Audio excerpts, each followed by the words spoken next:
Assalamualaikum warahmatullahi wabarakatuh. Alhamdulillahirabbil alamin wa bihi nasta'in wa ala umuri dunya waddin.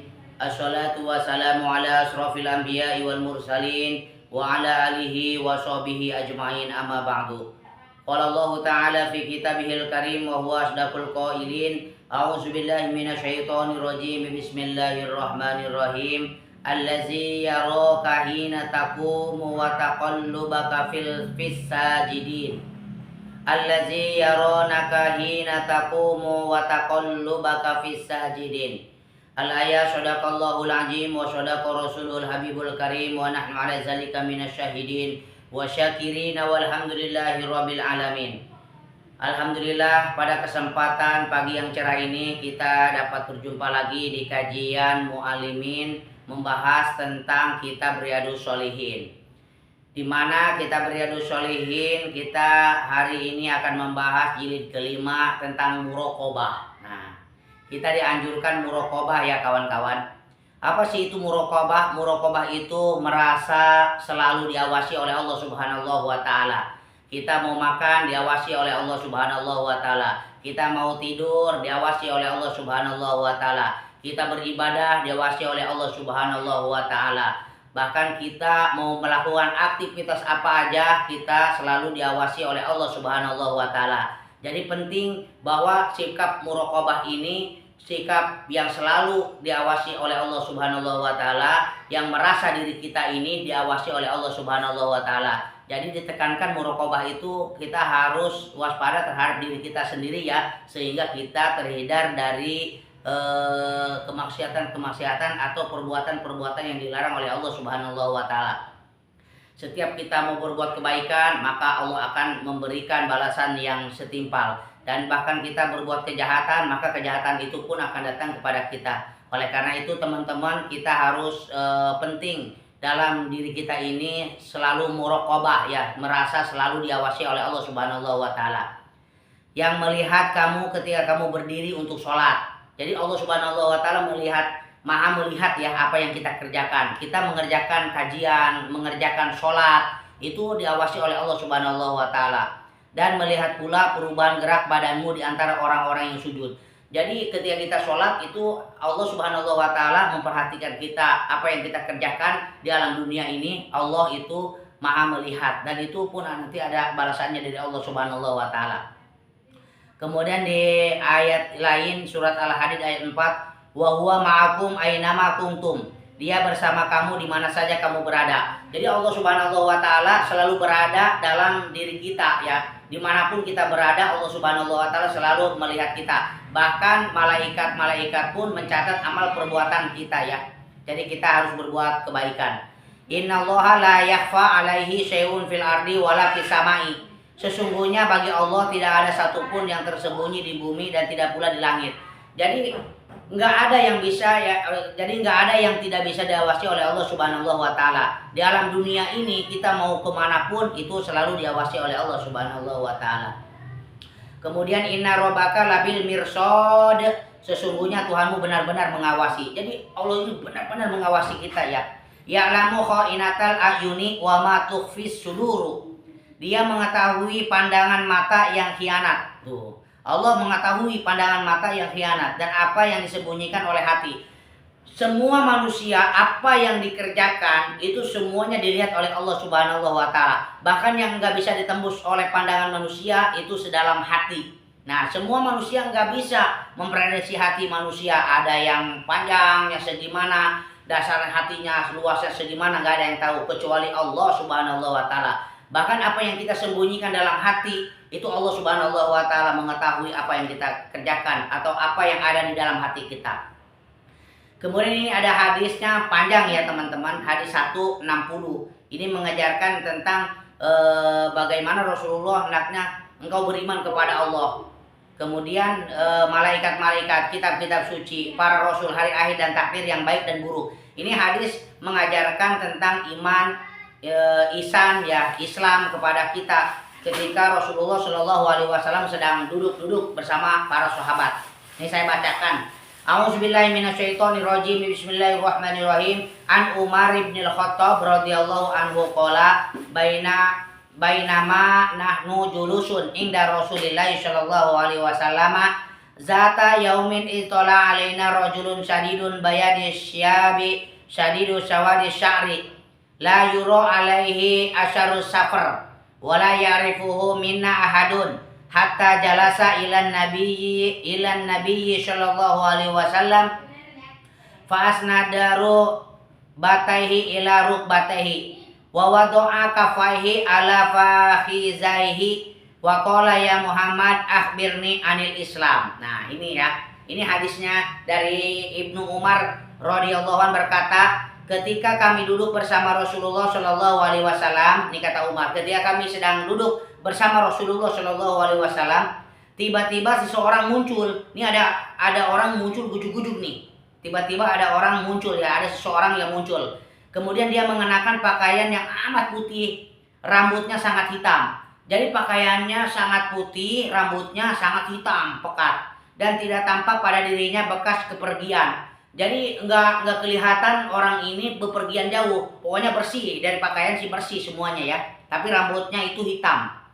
Ini ketika Umar bin Khattab duduk bersama Rasulullah Shallallahu alaihi wasallam. Ketika Rasulullah duduk bersama para sahabat, terutama Umar bin Khattab.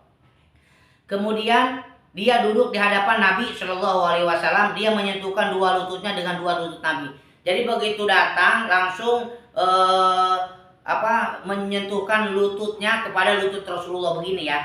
Ya, mengadukan lututnya kepada lutut Rasulullah Shallallahu alaihi wasallam dan meletakkan dua tangannya di atas dua pahanya. Dia berkata, "Ya Muhammad, beritahu aku tentang Islam." Ini tiba-tiba orang ini membetulkan lututnya kepada lutut Rasulullah, kemudian menaruh kedua tangannya kepada pahanya. Kemudian dia berkata, "Ya Muhammad, beritahu aku tentang Islam." Wa qala ya Muhammad akhbirni anil Islam. Wahai Muhammad, ceritakan kepadaku tentang Islam.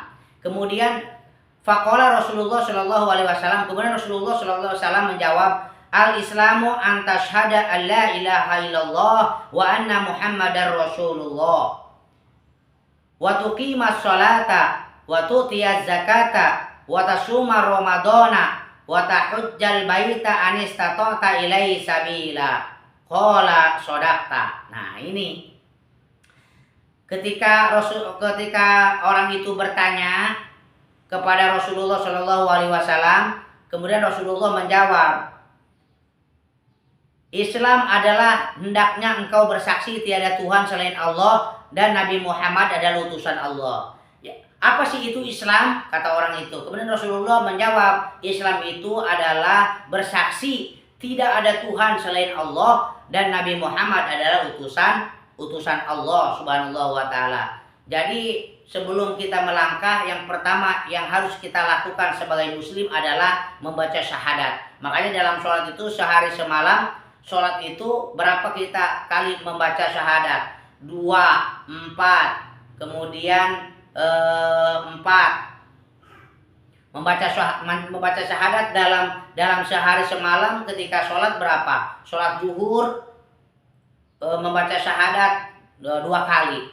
Sholat asar membaca syahadat 2 kali. Sholat maghrib membaca syahadat 2 kali ya. Sholat isya membaca syahadat 2 kali. Sholat subuh membaca syahadat 1 kali. Nah, ini dalam artian apa? Ketika kita melakukan dosa-dosa di pagi hari, ketika siang ada syahadat, asyhadu an la ilaha illallah wa asyhadu anna Muhammadar Rasulullah. Syahadat kembali asar, asyhadu an la ilaha illallah wa asyhadu anna Muhammadar Rasulullah, terus sampai subuh, supaya umat muslim ini tidak memiliki dosa, atau ketika ada dosa dihapuskan dosanya oleh Allah Subhanahu wa taala. Jadi kita harus meluruskan dengan syahadat dulu ya sebagai muslim kawan-kawan. Asyhadu an la ilaha illallah wa asyhadu anna Muhammadar Rasulullah. Itu adalah kunci kita masuk ke dalam surga. Kemudian yang kedua, setelah syahadat sebagai muslim itu melaksanakan sholat. Jadi apapun keadaan kita harus sholat ya, yang sudah balik. Kecuali hilang akal, itu boleh nggak sholat. Kalau hilang akal itu boleh nggak sholat. Ini apapun kondisi kita, mau sehat, mau sakit, sholat itu harus dilaksanakan. Ketika sholat dalam keadaan sakit atau dalam perang pun kita harus sholat ya. Itu nggak ada alasan ketika kita meninggalkan sholat, nggak ada alasan. Itu harus sholat. Mumpung kita lagi sehat, mumpung kita lagi bedas, mari kita sholat ya. Ketika sakit bagaimana? Kalau sakit nih teman-teman, kita tidak bisa berdiri, boleh duduk ya kan? Tidak bisa duduk, boleh berbaring. Tidak bisa berbaring, boleh pakai isyarat. Nggak bisa pakai isyarat pula, itu almarhum namanya ya. Meninggal. Jadi apapun kondisi kita, sholat itu harus dikerjakan, jangan sampai tinggalkan. Kalau sholat kita dikerjakan, itu akan mencegah dari perbuatan-perbuatan keji dan munkar ya. Dan itu berpahala besar dari Allah Subhanahu wa Ta'ala. Ketika kita sholat sendiri, kita ada tingkatkan sholatnya selalu berjamaah. Kalau sholat sendiri, pahalanya 1. Kalau sholat berjamaah itu 27. Jadi biasakan sholat kita berjamaah ya teman-teman. Di rumah lebih baik itu di musola atau afdolnya itu di masjid. Kemudian yang ketiga, yang namanya Islam itu mengeluarkan zakat. Nah Allah Subhanahu wa Ta'ala tahu nih, orang yang suka melaksanakan sholat pasti ada rezeki. Nah ketika ada rezeki itu mengeluarkan sodako, mengeluarkan zakat, berkurban ya. Itu yang namanya muslim mengeluarkan zakat setelah sholat. Kemudian mampu membayar zakat, kemudian berpuasa di bulan Ramadan. Ini wajib teman-teman ya. Apapun kondisi kita, berpuasa itu wajib kita laksanakan sebagai muslim. Dan melaksanakan haji ke Baitullah jika mampu. Ya, jadi kita setelah syahadat sudah kita kerjakan, kemudian sholat sudah kita kerjakan, mengeluarkan zakat sudah kita kerjakan, berpuasa di bulan Ramadan kita kerjakan, dan yang terakhir adalah melaksanakan ibadah haji ke Baitullah, itu pun jika mampu. Kemudian orang tersebut mendengar jawaban Rasulullah, berkata, "Shodaqta ya Muhammad." Engkau benar wahai Muhammad. Jadi bingung ya teman-teman para sahabat. Dia yang bertanya, kemudian Rasulullah menjelaskan, dia sendiri yang membenarkan. Ini orang siapa sih kan gitu. Dia bertanya, dia sendiri yang membenarkan. Kemudian qala shodaqta, engkau benar wahai Muhammad. Fa'ajibna lahu yas'aluhu wa yusaddiquhu qala fa'akhbirni anil iman. Nah, ketika Rasulullah menjawab tentang Islam, kemudian orang ini membenarkan, kemudian sekarang dia bertanya lagi, qala fa'akhbirni anil iman. Wahai Muhammad, tolong ceritakan kepadaku apa yang dimaksud dengan iman. Ya, tadi Islam sudah jelaskan. Kemudian sekarang orang tersebut bertanya tentang iman.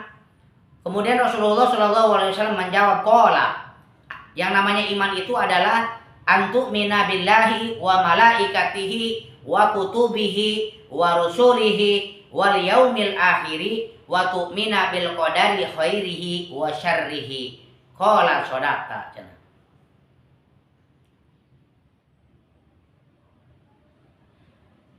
Nih kan benar kan? Kami terheran-heran katanya, kata para sahabat yang mendengarkan. Kami terheran karena dia yang bertanya kepada Rasulullah, lalu dia yang membenarkannya. Dia yang bertanya tapi dia yang membenarkannya.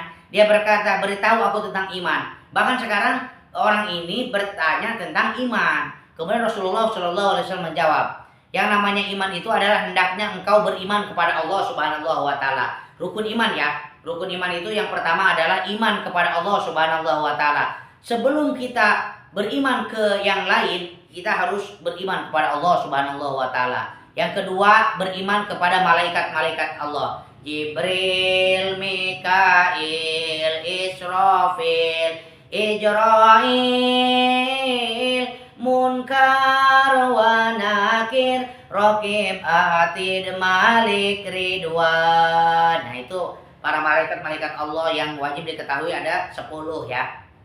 Sebetulnya malaikat-malaikat itu ribuan, banyak sekali ya. Yang wajib kita ketahui adalah 10 malaikat-malaikat Allah Subhanahu wa Ta'ala. Yang ketiga adalah yang namanya beriman itu iman kepada kitab-kitab suci para rasul, ya, Zabur, Taurat, Injil, Al-Qur'anul Karim.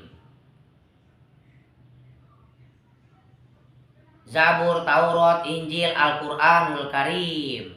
Itu adalah kitab-kitab suci Allah yang harus kita imani.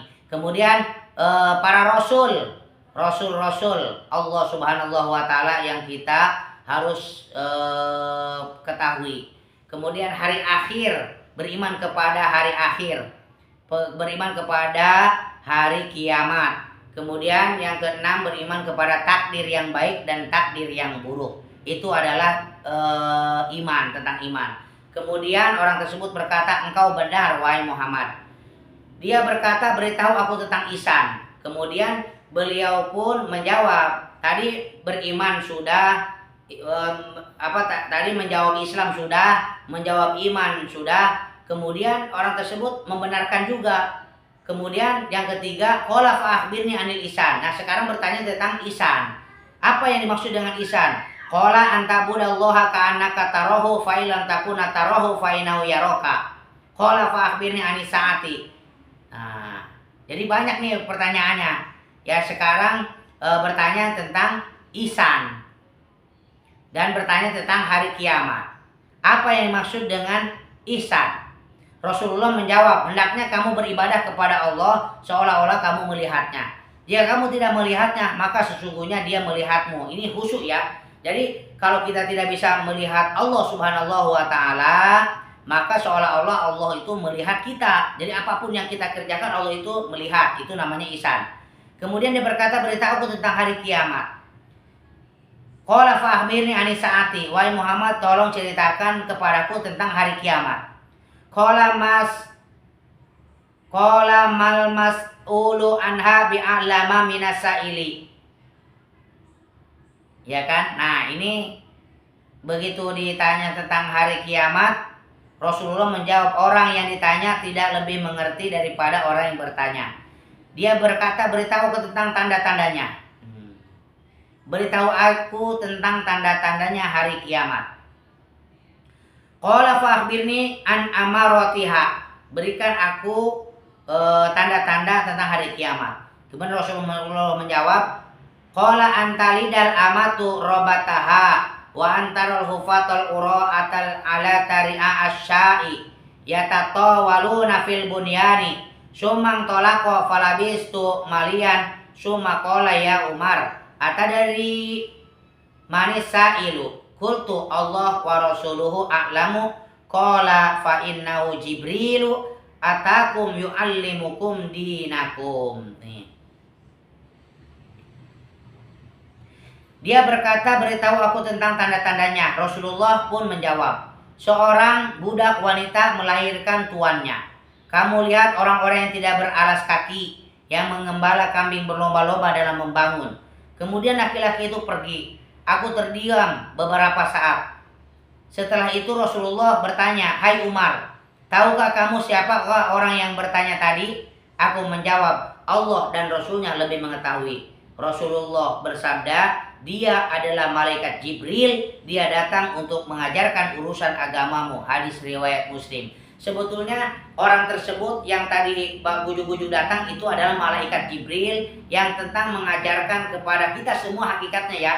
Tentang mengajarkan iman, Islam, kemudian ihsan, kemudian tentang tanda-tanda hari kiamat. Supaya kita lebih mantap bertakwa kepada Allah Subhanahu wa Ta'ala. Pada hakikatnya kita semua umat Islam di seluruh dunia ya, tentang mengajarkan iman, tentang mengajarkan Islam, iman, ihsan, dan tanda-tanda hari kiamat.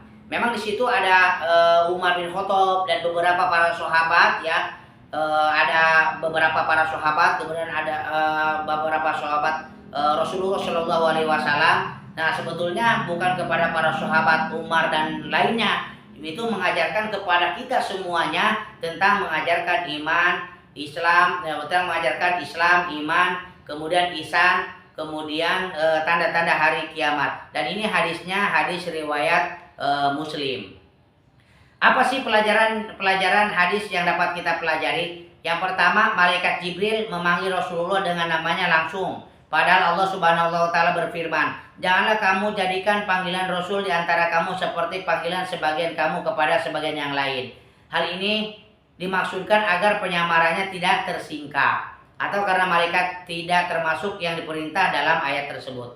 Yang kedua, iman adalah percaya kepada dasar-dasar agama. Islam adalah ketaatan yang terrealisasikan dalam kehidupan nyata. Secara definisi keduanya berbeda namun saling berkaitan.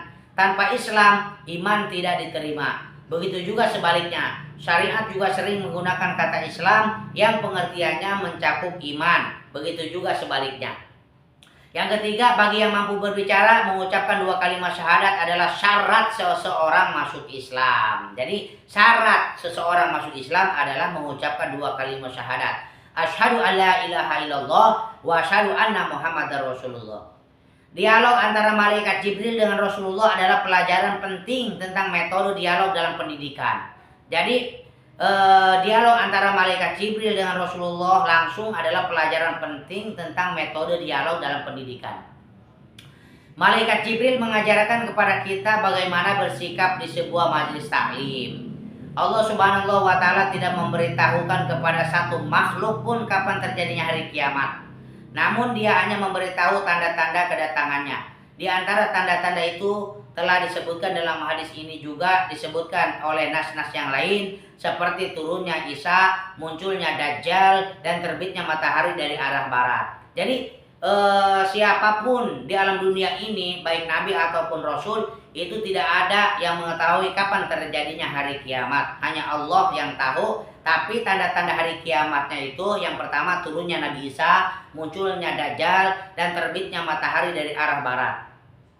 Kemudian seorang muslim harus senantiasa merasakan bahwa Allah selalu mengawasinya. Jadi seorang muslim itu harus memiliki sifat muraqabah tadi ya, muraqabah.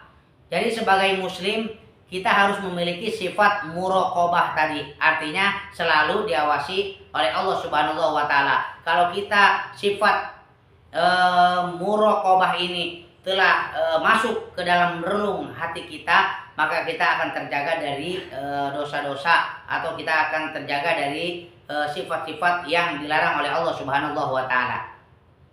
Kemudian hadis ini menjelaskan bahwa pada suatu saat satu perkara akan dipegang oleh orang yang tidak mampu melaksanakannya, dan banyak anak yang durhaka kepada orang tuanya. 2 hal ini termasuk tanda-tanda datangnya hari kiamat. Jadi urusan yang bukan orang yang ahli itu akan hancur. Kemudian anak-anak pada durhaka kepada orang tuanya. Ini adalah tanda-tanda hari kiamat. Seorang muslim harus memelihara dasar dan rukun Islam, serta merasa memiliki tanggung jawab di hadapan Allah agar selalu bersemangat untuk memperbaiki amalnya. Nah, kemudian ini ada hadis 261. Abu Zar Jundud bin Junadah dan Abu Abdurrahman Muaz bin Jabal radhiyallahu anhu berkata bahwa Rasulullah SAW bersabda, "Bertakwalah kepada Allah di mana saja engkau berada." Bertakwalah kepada Allah dimanapun kita berada. Di pasar bertakwa kepada Allah, di masjid bertakwa kepada Allah, di majelis taklim bertakwa kepada Allah, di kantor bertakwa kepada Allah Subhanahu wa taala. Dimanapun kita berada, bertakwa kepada Allah Subhanahu wa taala. Baik sendirian maupun rame-rame, kita selalu bertakwa kepada Allah Subhanahu wa taala. Iringilah keburukan dengan kebaikan. Jikalau dalam hidup kita banyak keburukan, kita harus diiringi dengan kebaikan. Niscaya keburukan-keburukan itu akan terhapus oleh kebaikan-kebaikan. Karena kebaikan dapat menghapus keburukan. Artinya apa? Kita sebagai manusia itu dianjurkan untuk beristighfar kepada Allah kemarin ya, yang kita jelaskan. Kemudian bertaubat kepada Allah Subhanahu wa taala, dan bergaulah dengan manusia dengan akhlak yang baik. Jadi ketika kita banyak dosa, kita harus dianjurkan bergaul dengan manusia-manusia pilihan Allah, atau orang-orang yang berakhlak yang baik, seperti guru, para ustadz, para ulama. Kemudian orang-orang yang memiliki ilmu yang akhlaknya bagus, maka kita harus bergaul dengan para alimil ulama. Insya Allah kita akan selamat di dunia dan selamat di akhirat. Demikian untayan hadis-hadis pilihan dari Riyadhus Shalihin ini tentang muraqabah, atau selalu diawasi dalam diri kita ini, diawasi tingkah laku kita, perbuatan kita, baik di luar maupun di dalam, kita selalu diawasi oleh Allah Subhanahu wa taala. Kalau sifat muraqabah sudah ada dalam diri kita, maka insya Allah kita akan memiliki akhlak yang baik, kemudian kita akan terhindar dari dosa-dosa. Usikum binafsi wa taqwallah. Wassalamualaikum warahmatullahi wabarakatuh. Demikian teman-teman, usikum binafsi wa taqwallah. Wassalamualaikum warahmatullahi wabarakatuh.